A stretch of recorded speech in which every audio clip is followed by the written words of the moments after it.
It is Tuesday the 21st of September 2021. It's just gone 3 o'clock and I'm just about to shortly set off towards Burnley for tonight's Carabao Cup game against Burnley.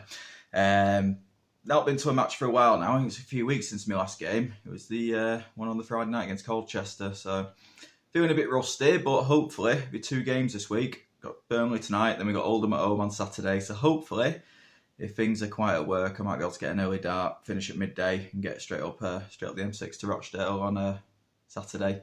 Anyway, tonight's game, Burnley. So they aren't had the best of starts in the Premiership. We're just looking at the opposition. 1 point from 5 games. They've only scored 3 goals as well, so they're letting them in. They're not scoring too many.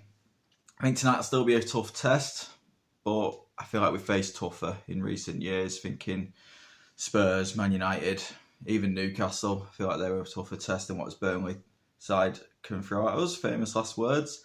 I can see it being a rotated team tonight for Burnley. Their main focus surely has got to be staying in the Premier League. So I can see it being a rotated team. Not, I can't see, for example, Pope, Tarkowski, Wood. Can't see them starting tonight. So it gives us a bit of hope, I suppose, from the players that come in. They'll be thinking if we perform tonight, might be able to put ourselves in Sean Dyche's plans for the Premiership fixtures. So it can go both ways. Let's just see how interested they are. From a Dale perspective, some good results lately. Good 1-1 draw at Mansfield on Saturday. I know Robbie Stockdale was a bit disappointed. Frustrated, I think is the word he used. Personally, I'll take that. I always find Mansfield's a bit of a tough place to go. I remember going a few years ago and we got absolutely battered. And I mean physically rather than the scoreline. They were a big side, know to get stuck in. So to me, it's one of them grounds where I'm just happy to get a point if we go Mansfield. So quite happy with the result on Saturday. Tonight then, we've got Corey O'Keefe hopefully back in the side. He obviously couldn't play against his parent club. I'd probably go with a similar lineup to what we've been playing recently. I'd stick Cashman in still. He's doing very well. Beasley, hopefully, can get in about their centre halves because I don't know who they'll play at the back. I could see it being maybe Dunn. And I can't think of his name now, but the Irish lad we had on loan from them. It'll come to me. Yeah, I can see it being them two at the back. And I just feel like, they're quite physical. Hopefully, Beasley can get amongst them. Bit of trickery as well in Newby and Cashman behind. And I say I'd stick with the same team we've been putting out. Hopefully, if everyone's available and fit, that is, I'd stick with the same team. 3 at the back, the 2 wing backs, 2 centre mids, Coleman in goal. I feel like it's been working really well lately and they're starting to gel a lot more, which obviously it takes time when you've got so many new signings in a short period of time. So I'm going to end this part of the video there. I'm going to brush my teeth, grab myself a drink, and then I'll be heading up the M6 to Burnley. Might be a bit of an early start, but I'd rather beat the traffic and get there because I know what the M6 like. It's the bane of my life. So hopefully I'll get to Burnley somewhere around 5 o'clock. I'm meeting my mate Chris when I get there. Shout out to Chris. He's a Lincoln fan, so he tells me. I grew up with him back in Yorkshire, so he's coming across from Bradford. As I say, he claims to be a Lincoln fan. He's Rochdale till he dies. He knows it. So meeting up with Chris, hopefully get something to eat, maybe a pint before the match.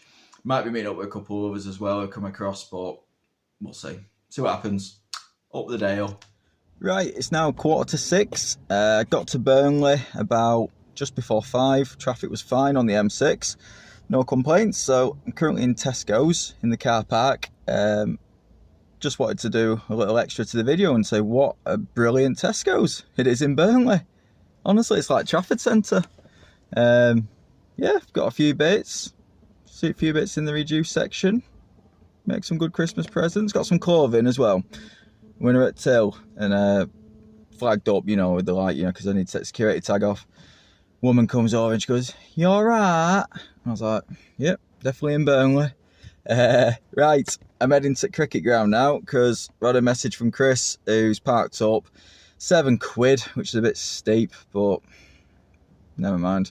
So I'm going to head there, get parked up, hopefully get something to eat, maybe find a pint. Fingers crossed anyway. Come on, away days, can't beat them. What am I doing with my hands here? Trying to turn the battery off. Stop recording.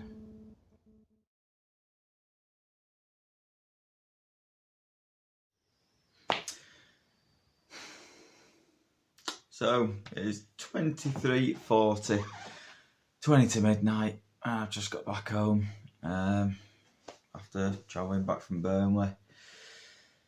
About the game then. I mean, sometimes I do reviews the next day because I want to sleep on it, gather my thoughts, but I just feel like whilst it's raw, get my thoughts out there. So yeah, first of all, getting in was a bit of a pain. I'm sure being a Premiership side, they must be used to seeing crowds, 2,500 Rochdale fans. I'm sure Arsenal took more on the weekend, but it just seemed to it was just a farce getting in, and then trying to get to your seat as well was just it was a pain. They had like one, I don't know what you call it, like an entrance open, and then they open another one, and then said, "Oh, go for that one." But then you go to that one, but then your seats, say if that one's down the far left, and your seat's down the far right, so then you got to battle across. All the supporters at row, already in, trying to get to your seat. And eventually, a steward just said, "Oh, just sit wherever you want," which was fine, because it was just me and my mate. It was only two of us, but if there'd been a bit of a party of you, and you got seats together, you'd be a bit peed off. But anyway, we got sat down in some seats about 10, 15 minutes into the game. First half then, pretty even, I thought, to be honest. I think Burnley probably edged it in terms of chances. Lynch pulled off some great saves. Thought Burnley were a bit wasteful though. Cornet, he had a few chances. More than one-on-one, he'd put it past the post. He should have done better. Vidra as well. He had a few chances that he hit off target. For Dale, there was just Morley's free kick that I can particularly think of where he went keeper's side, and I thought he got a hand to it, Nick Pope, but a goal kick was given. A part of me thought he powered it into his own net, but it landed on top of the net, so it was one of them split second moments where I thought it had gone in, and then you just, like Sterling in the World Cup, whenever that was, 2014, I think, against Italy. Anyway, digress. Half time, 0-0, pretty chuffed.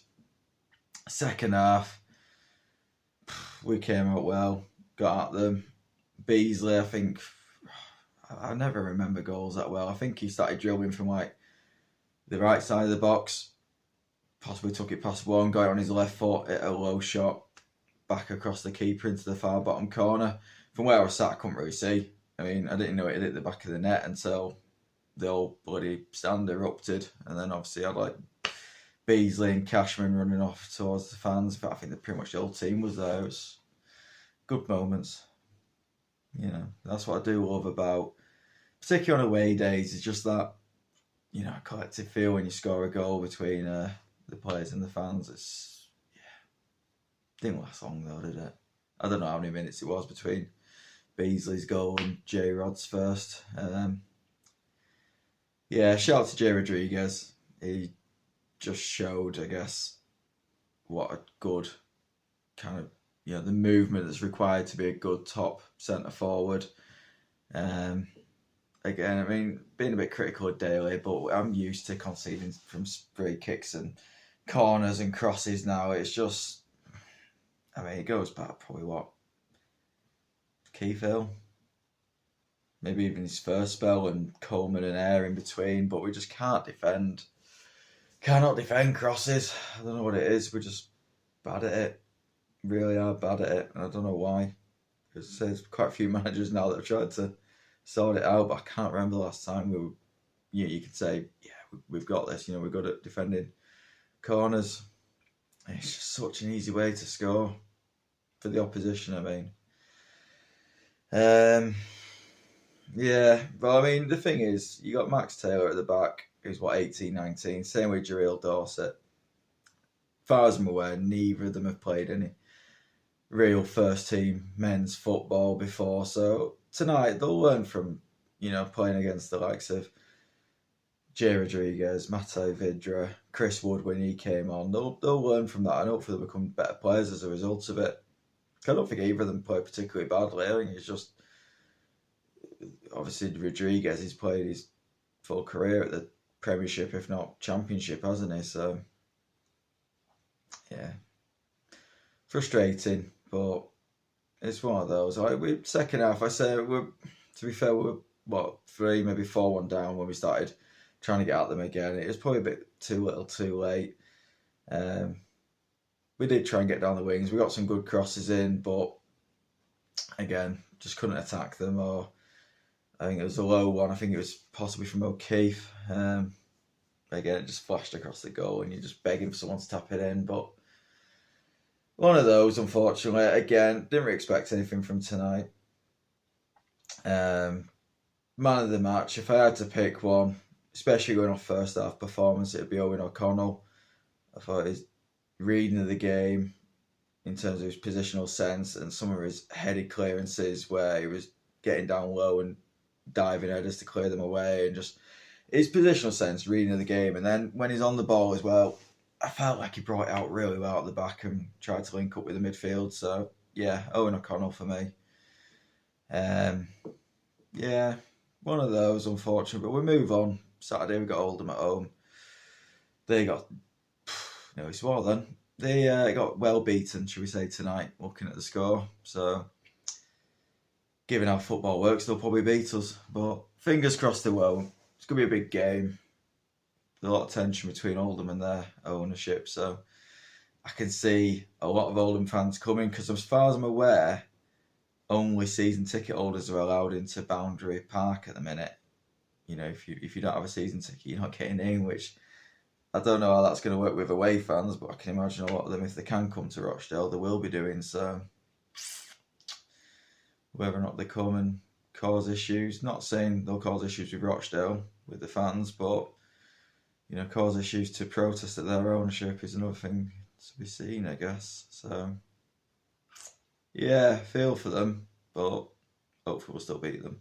We'll see. Come on. Right, I'm going to get myself to bed. It's probably about 10 to maybe quarter to midnight now. I need my sleep. Up the Dale, not for sale.